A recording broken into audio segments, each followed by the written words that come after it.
Eu pensei em partilhar convosco minhas preocupações e minhas angústias, mas talvez também as minhas esperanças, ligadas a esta coisa, e esta coisa feita de gente, para além das montanhas, de rios, de planícies, que se chama Moçambique. Essa gente, que era 8 milhões, quando ficamos independentes em 75, foi crescendo, hoje é composta por 32 ou quase 33 milhões de pessoas. Todo o pretérito, quando a gente conjuga em português, todo o pretérito é passado.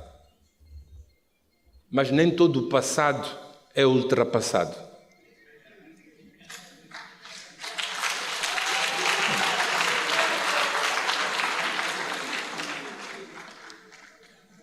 Há pretéritos, há passados que, pela sua pujança e força, ressuscitam de vez em quando o nosso presente e o nosso futuro, condicionando-o, guiando-o e até criando problemas. Às vezes nós reabrimos tumbas de cadáveres enterrados, mas não mortos, que acabam soprando nas nossas vidas o seu cheiro de morte, de confusão, de problemas e de dificuldades. Não sei onde começa Moçambique, nem por onde começar para pensar nesta geografia que se tornou humana e se foi multiplicando nos tempos e que hoje compõe ou é composta por 33 milhões de pessoas. Agora que eu estava na Europa por razões de saúde e encontrei um livro, por acaso, numa livraria, que falava dos 7 séculos de escravatura, desde o século VII ao século XIV, praticado em África e que era feita pelos árabes. É uma parte da nossa história que ninguém conhece, ninguém sabe e que nós falamos dela muito pouco. Ela incidiu muito sobre a África Ocidental, o que é Níger, o que é Mali hoje, mas ela chegou aqui no Zanzibar e influenciou e teve um impacto enorme em muitas das nossas populações aqui no interior daquilo que é Moçambique hoje. Do século XV começou uma nova forma de escravatura, tão horrenda e horrível como a precedente, que durou 5 séculos. Oficialmente terminou em 1865 para os Estados Unidos. Os luso-brasileiros só terminaram em 1885, no mesmo ano em que, em Berlim, decidiram dividir os nossos espaços e criaram aquilo que se chama Moçambique. Quando vocês vão em Inhambane e vocês chegam no barco que de Inhambane vai para Machixe, está lá escrito: aqui capturavam-se as populações até 1912. Quer dizer que a escravatura não terminou em 1985. Se vocês vão à ilha de Moçambique, no centro, tem uma placa que fala de escravatura até 1926. Se vocês vão para o interior de Nampula, encontram placas que falam do processo de escravatura até os anos 30. Se um dia forem para as reuniões ou para as Maurícias, vocês vão encontrar populações pretas, escuras, como nós, que são chamadas Moçambique, porque nós fomos a última parte do continente, depois de termos começado a dar escravos. Os últimos escravos que provinham da nossa zona chamavam-se Moçambique. E chamam-se ainda hoje a essa população de Moçambique.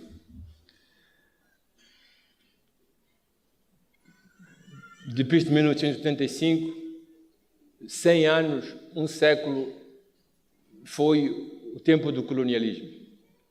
Depois da Segunda Guerra Mundial, eu vou ser muito curto na minha história, nas minhas angústias, nas minhas interrogações.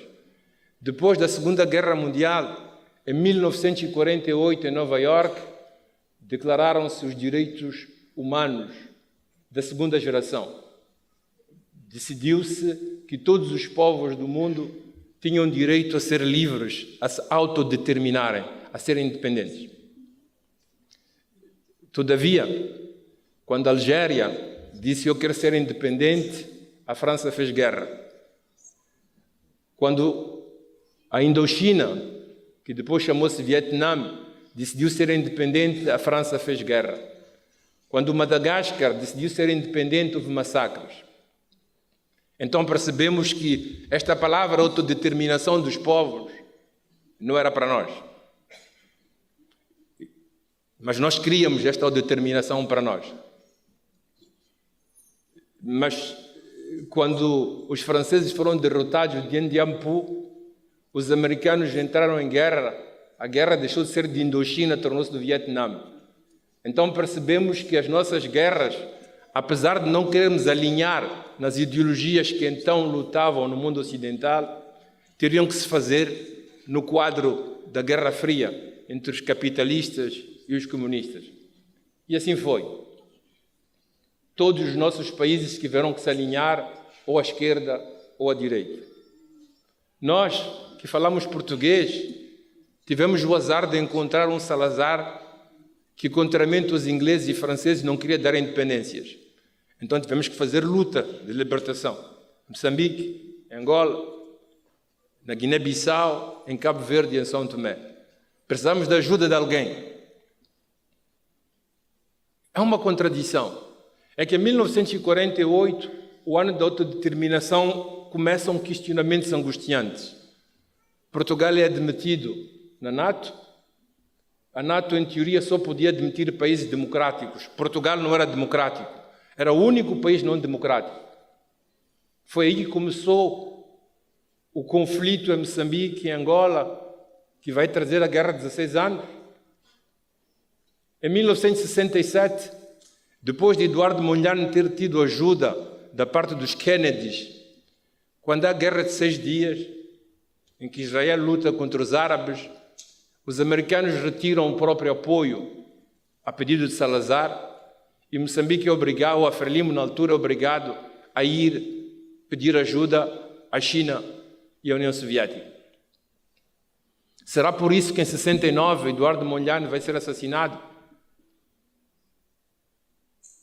O que aconteceu para que em 1972 a África do Sul, a Rodésia e Portugal assinassem o Acordo de Alcora? O Acordo de Alcora era um acordo que juntavam as forças para impedir que os nossos países aqui na região ficassem independentes. Os nossos problemas começaram em 75, porque proclamamos uma república socialista.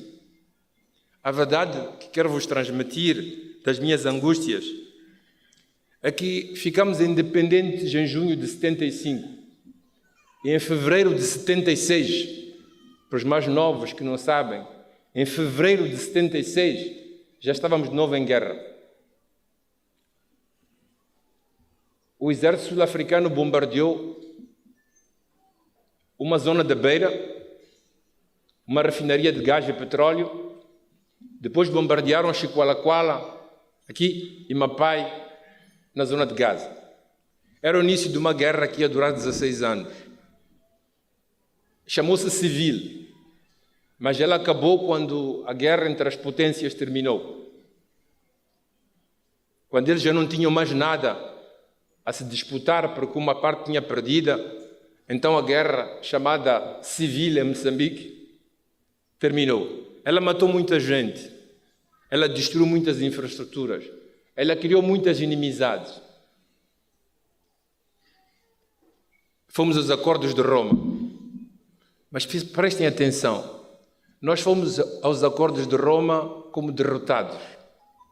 A Frelimo não ganhou a guerra de 16 anos, a Renamo não ganhou a guerra de 16 anos e Moçambique não ganhou a guerra de 16 anos. Nós fomos a Roma, onde nos impuseram condições, FMI, Banco Mundial, os grandes vencedores, e disseram que a partir daquele momento nós deixávamos de ser socialistas, porque o socialismo tinha chegado ao fim e tínhamos que rimar na única ideologia que existia.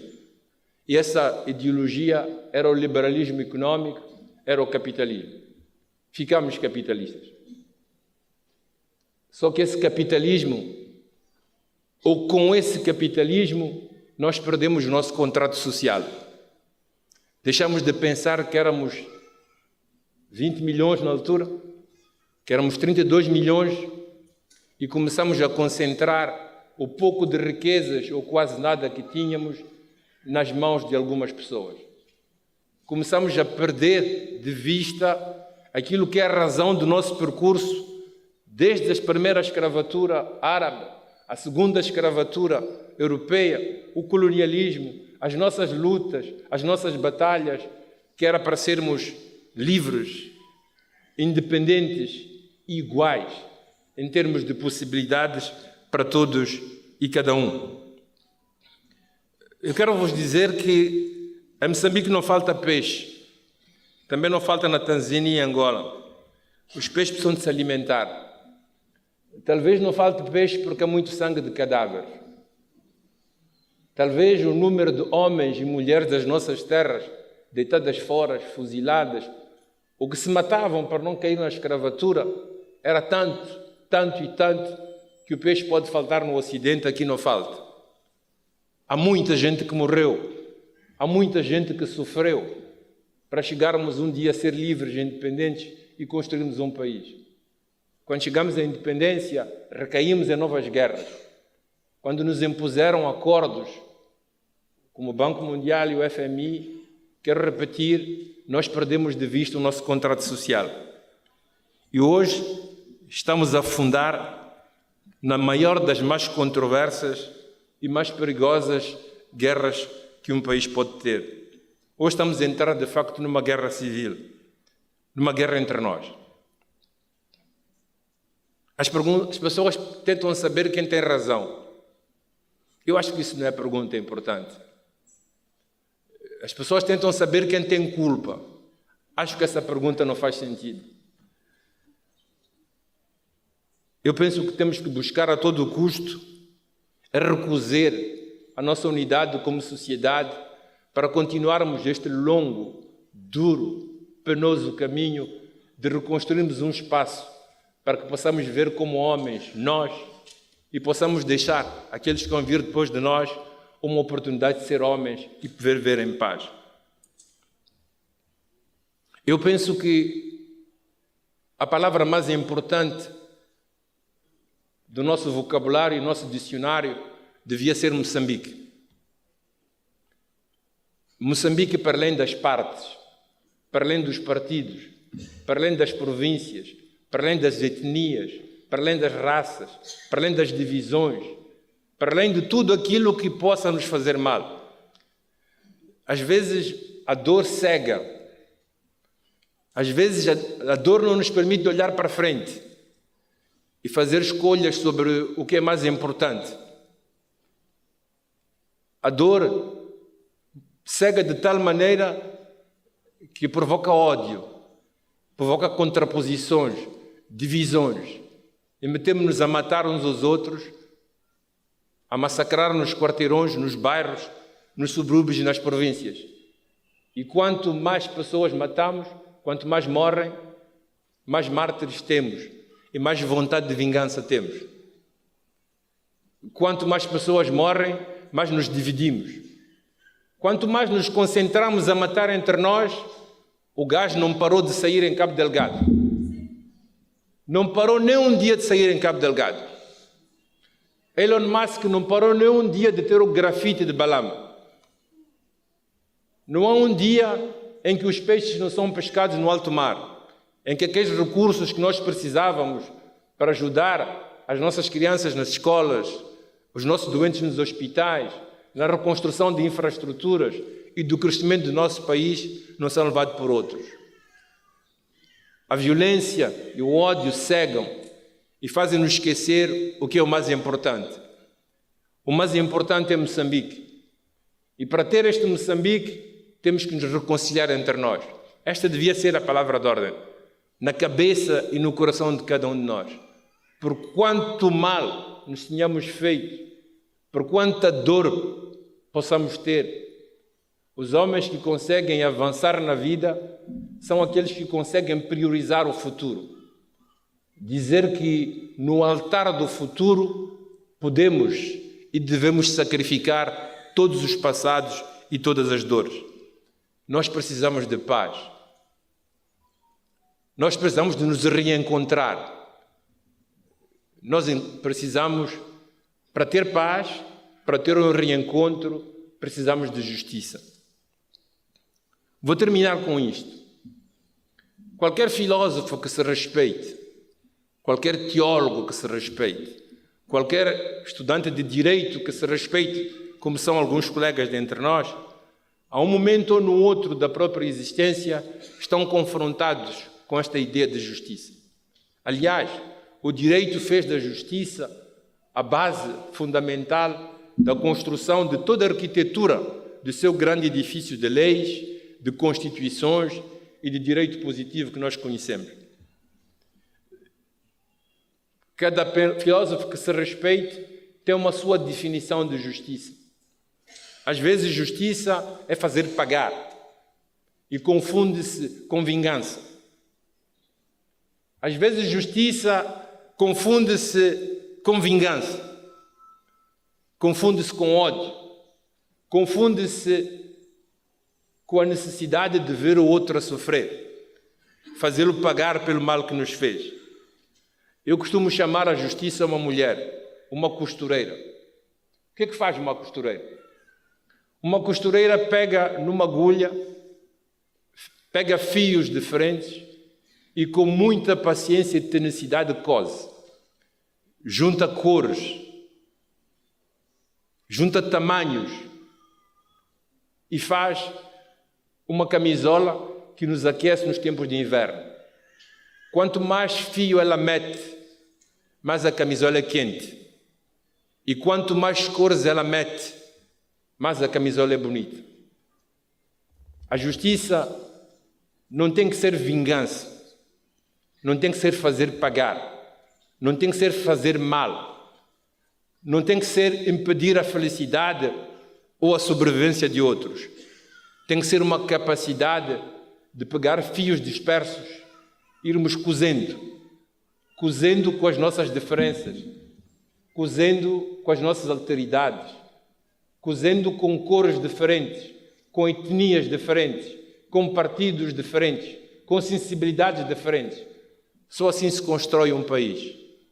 Só assim se permite que a população de um país possa estar junto e possa crescer. Por isso, nós fizemos formações diferentes.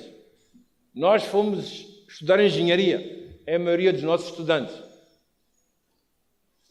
Nós estudamos ciências humanas e sociais, estudamos direito.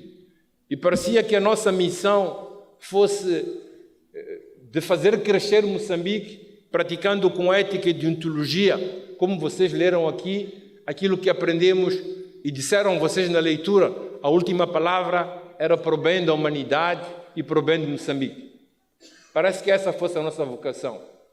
Mas hoje subentra uma vocação mais urgente. Sermos costureiros. Costurarmos Moçambique. Participarmos a fazer com que a reconciliação do nosso país volte. Que a paz volte e que ela possa progredir. Essa é a condição para a nossa existência, é a condição para o nosso crescimento, é a condição para deixarmos um futuro àqueles que vão vir depois de nós. Eu queria vos sugerir isto ao terminar, que a palavra de ordem nas vossas cabeças e corações fosse Moçambique, por cima de tudo e de todos, por cima das partes. Que a palavra guia fosse esforço de reconciliação, que isto que nos custar, esforço pela paz. Não importa a quantidade nem a qualidade de esforço que temos que fazer. Esta é a condição para nós vivermos, sobrevivermos, crescermos.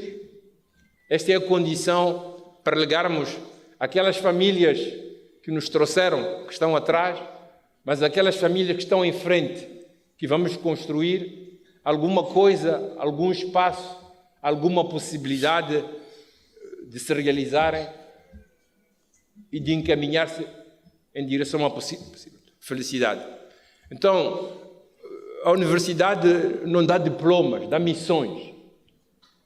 Quando nós vos damos um diploma, é como quando a gente dá a carta de condução a quem frequentou a escola de condução. E a gente diz para ele, tens aqui a carta de condução. Não é para guardares a carta de condução no armário, é para conduzires.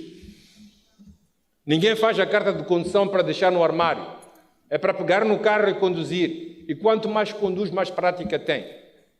Aos diplomas que nós vos distribuímos hoje, essa missão científica que vocês assumiram, eu quero vos sugerir uma segunda missão. A missão de costurar o país, de costurar Moçambique. Nas cabeças, nas inteligências e nos corações. A começar por vocês mesmos, e aqueles que estão próximos de vocês. Espero de vocês que saibam ser bons profissionais. Espero de vocês que saibam ser costureiros, que participem a costurar, custe o que custe, este Moçambique para nós e para aqueles que vão vir depois de nós. Obrigado.